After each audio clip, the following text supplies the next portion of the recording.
我们知道，武汉那个金银潭医院，就是以前的武汉市传染病医院，是在抗新冠病毒当中是最中心的一个医院。而且我们今天呢特别邀请到在万忙当中的张定宇医生，是金银潭医院的院长，他呢给我们做这个武汉当前这个新冠病毒的一些治疗统计可能一些前瞻性的一些进展。我呢是啊，汪老师，我抢话了，我确实没搞过这个直播。刚才我可能说了一些抢在里面前面说了一些事情。我主要想先介绍的就是我们开展的那个药物临床研究这一块。碰到这个病人来了以后呢，关键就是没有药可以用。最早呢我们接触到这个克利兹呢，来源于中日友好医院的曹斌教授，他给我们推荐了这个产品。正好呢，我们医院呢又是一个抗艾滋病的一家医院，我们手上呢有这个克利兹。克利兹完了以后呢，我们医院呢很快的就是在通过医院的伦理呢，立项了一个研究者发起的一项临床研究，就是一个克利兹的和用克利兹和不用克利兹的一个对比，因为没有那个安慰剂可以使用，就是做的这么一个开放的一个研究。总共呢在截至目前为止呢，已经入组完成，入组了将近202例，已经有3例有脱落，只有198例的完成，入组完成。看上去呢，觉得它的还是能够降低那个死亡率，也减少这个危重病例的发生率。在这个研究过程当中呢，我们是采集了病人的肛室和咽室以及这个血标本。肛室、咽室、血标本，0天就是服药之前，服药后5天、10天，如果还没有出院的话，还有15天，以及随访我们会随访到24天的这么一个结果。检测现在还没开始做，这些肛室、咽室和血标本的一些检测还没开始做，估计我们明天就会讨论这些检测的一个方案的事情。我们留下这些样本呢，主要是想看它的病毒载量的一些变化，以及血中抗体的一些变化。我们对这个克利兹的使用呢，还是比较有信心的。虽然刚开始的时候对它抱以很大的希望，用的中间的时候呢，因为它的一些不良反应，又对它有一些疑虑，到现在呢，感觉它还是一个非常有前途的对抗新冠肺炎的一个药物。它的主要不良反应呢，还是那个叫什么胃肠道反应，就是胃肠道反应，再就是腹泻、恶心、呕吐。我也不知道为什么在这个新冠肺炎的病人里面会有这么多的胃肠道反应。其实这个药是在艾滋病人上面在使用，没有发生这么多的一些严重的胃肠道反应。虽然有一些，但是病人基本上能够耐受。在这次病例当中，反而很多的病人不能耐受这个胃肠道反应。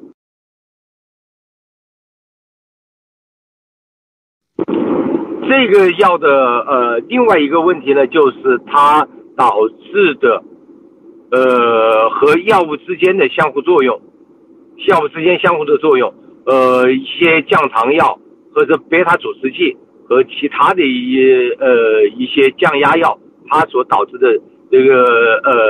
这些药物所产生的一些血药浓度增高导致的贝塔阻滞剂的血药浓度增高导致的心率减慢我们的我的一位书记，他也当时在吃这个克里斯，同时又在服用贝塔阻塞剂，有一天的心率突然就降到这30到40次，当时是把人给吓坏了。所以呢，我们就特别警惕他的一些，他的主要不良反应呢，还是那个叫什么胃肠道反应，特别警惕他的不良反应。还有一块呢，就是这个药它本身会导致心率的减慢，因为它 QT 间期的延长，还是因为其他的缘故，所以这一块呢可能要特别的小心。这也是在使用的2个星期以后，我也在不同的场合提示我们的同事使用这个药物的时候一定要小心。这个克利兹还有一个很重要的原因呢，是因为我们发现在这一次的新冠肺炎的疫情当中，我们整个武汉市将近有5000多服用抗艾滋病的药物，有600多人是有服用克利兹的这个抗艾滋病的药，600多人是克利兹是作为艾滋的2线药在使用，所以呢有600多人在使用这个药物。整体的当中我们随访了将近1000人，1000人当中只有3到5个，确切的数字现在我记不清楚，我们还在进行。只有3到5个病人，是不到10个病人吧，至少是不到10个病人的艾滋病人有感染，是远远低于普通的市民的感染情况。另外我推崇它的原因是因为我自己，因为我不是有那个渐冻症吗？我在服用那个多替阿巴拉维，就是 Trimac 这个药，整体用上去以后呢，我反而是没有被感染，正好是因为我的妻子被感染了，她感染了，我因为跟她有非常密切的接触，我没有被感染，所以我相信这个抗艾滋病的药物可能会有这个有抑制这个病毒复制的作用。我们目前呢也在准备把我们现在5000多个艾滋病人的随访全部做完，已经做了1000个，我们想把后面的4000多个的艾滋病的随访的工作呢做完了以后，会有一个比较详实的证据来证明这个抗艾滋病的这个抗逆转录酶的抑制剂和蛋白酶抑制剂的联合使用，实际上是能够阻止这个新冠病毒的复制的。关于阿比朵尔，我们没有这个使用经验，只是专家在媒体上在宣传，在推崇这个产品，所以呢，我们对这个东西是没有太多的这个发言权，所以呢，我们对它不是特别了解。瑞德西韦已经在我们医院展开了这个临床研究，是以我们的医院为主吧，我们整体的目标的入组人数，重症的病例大概是400多人，轻症呢有300多人。目前的入组情况呢，它是用2:1的比例来投药，就是让活性药呢稍微多一些，安慰剂呢少一点，以2:1的比例在入组。但是临床上呢，临床大夫呢实际上是能够感觉到哪个药是安慰剂，哪个药是活性药，整体的感觉呢，它的效果还是比较明显，能够阻止那个重症滑向那个危重症的这么一个状况。目前临床治疗的难点呢，关键就是在这个危重症这一块。危重症直到目前为止呢，应该来说没有好办法。截至到目前为止，只要是做了气管插管的病人，很少能够成功拔管，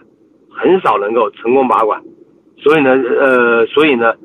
危重症的救治是一个极大的一个瓶颈，极大的瓶颈。上了 ECMO 的病人，仅仅就是听到了中南医院的彭志勇教授这一块有个病人是活过来了，其他的没见着活的病人。特别能够盼望有一个药能够阻止他滑向那个危重症。克利斯的话似乎有这么一个作用。我们有几个很典型的病例，虽然证据不强烈，但是呢有个典型的病例，使用克利斯以后，他的整个病程也比较长，整个肺的损伤非常严重。到现在为止，病人还是不能脱离呼吸机，但是因为不能脱离氧，不是脱离呼吸机，他不能脱离氧，但是呢，他能够存活下来。整个肺损伤很严重，现在的已经有纤维化的吸收阶段，到现在为止，他还要吸氧的状态下才能够满足自己的呼吸交换。我们推测这种病人的话，他如果当初没有使用克利斯，很可能就已经死亡。上次我就是在同期我们一个对照的病人，实际上我们也是当初是推荐他使用克利斯，因为他的胃肠道反应，他后来没有坚持服用，只服用了2天，完了以后，这个病人最后也上了做了气管插管，也上了膜肺，但是呢，这个病人最终还是走向了死亡。关于病死率这一块，因为我们医院呢收治的都是危重病人，所以呢病死率应该比较高，病死率比较高。整体的数据呢应该比现在的整个武汉市的病死率要高一些，整个武汉市的病死率也要高一些。这和我们收治的危重病人比较多有关系。关于血浆治疗的话，是这一段时间我们才开始展开的。我们目前最常使用的病人的话也只有5天，他总共用了6个病人，有4个病人，总共用了6个病人，有4个病人是重症，有2个病人是危重症，所以呢，整体感觉还行。什么叫还行呢？是一个他的血氧的情况得到一些改善，第二个呢，他的淋巴细胞得到一些回升。重症病人呢，他的自主症状、自我感觉比较好，而且也看得到他的精神状态也比较好。危重症患者使用了恢复期血浆以后呢，情况也略有改善，这就是说他能够维持到用那个相同的呼吸参数的时候，他的血氧能够维持。因为实际上很多病人的话，做了气管插管的病人，我们看得到他是一步滑向深渊，是走向一个不可逆的过程。现在康复的标准呢，还是用的国家第5版的诊疗方案，就是2次核酸，这个病人没有发烧，有3天没有发烧，自主症状感觉改善，就算是康复。康复以后呢，这些病人咽拭子它是阴性，但是肛拭子没有做。早期的时候我们做过一批病人的肛拭和咽拭，早期的时候不是出院的病人，还是在院的病人的时候，那些病人已经是发病10几天以后了，10天到15天甚至25天，是住院的10天以后的病人。这个时候我们发现他的咽拭会呈阴性，但是肛拭是阳性。印象比较深，这个当时做的是131例病人，总共有12例的核酸阳性，咽拭阳性的只有3个，还是4个，总共13个阳性，应该有8个的病人是肛式阳性，其他的才是咽式阳性。大家减一下吧，可能就是这么一个比例。当时我们数过的是8个肛式阳性，其他的病人的话才是咽式阳性。实际上很早的时候，这是1月15号，那当时我们是1月10号和1月15号做了他的核酸和他的抗体，所以这个数据呢应该是比较完整。我们也把这个数据推荐给了其他的人。现在大家开始关注，有些专家开始关注他的肛式的问题。实际上很早的时候，这个现象就存在的。这是在我们最早期的一个危重病人，那也算是我们一个著名病人啊，这病人有名有姓，一个著名病人，他从转来以后，这个病人咽式是因为病人已经做了气管插管，我们是取得他的气道的分泌物，做了几次他的呼吸道的分泌物的核酸是阴性，但是在他的肛式，在他的大便里面检出来高拷贝数的病毒的核酸。早期的这些检测呢，都是和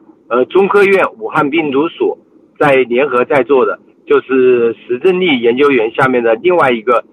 实验室，叫做周鹏教授，周鹏研究员，他的实验室里面展开的。关于 PCR 的阳性率比较低的这个问题的话，我感觉应该是采样的问题，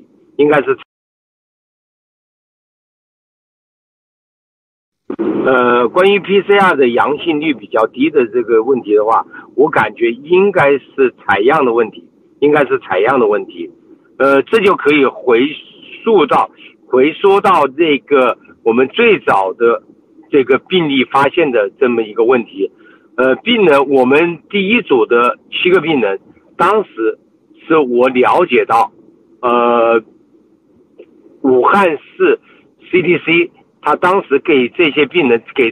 个病人是做过那个咽拭子的核酸检测，他告诉我检测全部是阴性。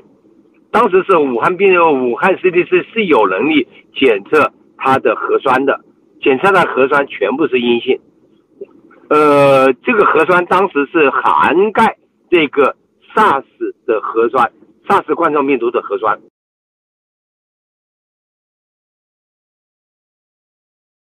实际上检测 SARS 冠状病毒，当时如果检测 SARS 冠状病毒的核酸的话，它也应该呈一部分阳性。所以呢，当时我听说他没有在咽拭子里面没找到这个核酸以后，这7例病人我们全部给他做了肺泡灌洗，都跟他做了肺泡灌洗。肺泡灌洗的结果就是武汉 CDC 和武汉病毒所各有2个，就是同时有检出了两个病人全部都是阳性，2个病人是阳性。后来武汉病毒所又检出了另外的3个也是呈阳性， SARS 冠状病毒呈阳性。再后来一点的时间的时候，武汉病毒所使用其他的调整的检测方法，实际上这7例病人所有的病人核酸全部呈阳性。所以我相信应该是这个采样的问题，但是我们不可能把所有的病人都给他做肺泡灌洗，因为他这个病人的感染，这个冠状病毒的感染好像